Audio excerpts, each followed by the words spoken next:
Welcome back to my YouTube channel. मैं हूं अमित यादव, आप लोगों को यूपी बोर्ड की परीक्षा की तैयारी कराऊंगा। जैसा कि अभी तक हमने आप लोगों को कक्षा 10 और 12 वाले बच्चों को भौतिक विज्ञान में प्रकाश के बारे में और प्रकाश के परावर्तन के बारे में बताया, उसी के अनुसार अब उसका दूसरा प्रकाश के की जो दूसरी प्रॉपर्टी है, कहने का मतलब वो क्या है, प्रकाश का अपवर्तन है। तो आज आप लोग प्रकाश के अपवर्तन के बारे में पूर्ण रूप से जानेंगे कि प्रकाश के अपवर्तन के लिए हमें किन माध्यमों की आवश्यकता पड़ती है और प्रकाश का अपवर्तन किसे कहते हैं। तो प्रकाश के अपवर्तन के लिए सर्वप्रथम हमें कितने माध्यमों की आवश्यकता पड़ती है? दो माध्यमों की आवश्यकता पड़ती है।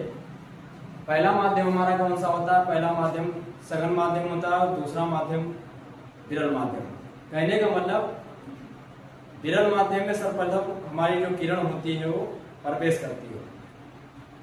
प्रकाश की जो आपतित किरण होती है वो विरल माध्यम से होकर के सघन माध्यम में प्रवेश करती है, और जैसे ही वो सघन माध्यम में प्रवेश करती है तो सघन माध्यम क्या करता है, उस प्रकाश की आपतित किरण की गति में क्या कर देता है, कमी कर देता है, और वो धीरे धीरे क्या होती है, अवलंब की ओर झुकती चली जाती है। चलिए आइए चित्र के अनुसार हम प्रकाश के अपवर्तन के बारे में अध्ययन करते हैं। तो प्रकाश के अपवर्तन के लिए सर्वप्रथम हमें कितने माध्यमों की आवश्यकता पड़ती है? तो दो माध्यमों की, एक हमारा माध्यम N1 हो गया, दूसरा माध्यम क्या हो गया, N2 हो गया।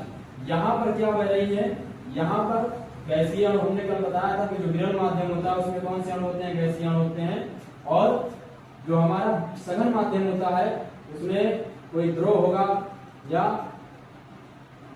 कांच होगा। तो कांच या द्रव के जो अणु होते हैं वो गैस की अपेक्षा क्या होते हैं, काफी नजदीक नजदीक होते हैं। ये हमारा कौन सा माध्यम है, ये हमारा सघन माध्यम है। सघन माध्यम में द्रव या कांच के जो अणु हैं वो क्या है, बहुत पास पास है, जिसके कारण इसी में हम प्रकाश के अपवर्तन के बारे में अध्ययन करेंगे। तो N2 माध्यम को हम क्या कहते हैं, सघन माध्यम कहते हैं। और प्रकाश के अपवर्तन का हम दूसरा नाम क्या समझ सकते हैं, 1N2। क्यों?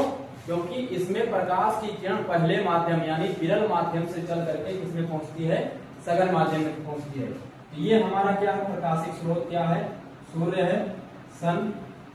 ये किरणों को क्या करता है, प्रसारित करता है, फैलाता है, प्रेषित करता है। जो सूर्य की किरण है वो विरल माध्यम से चल करके, ये कौन सा माध्यम है, विरल माध्यम।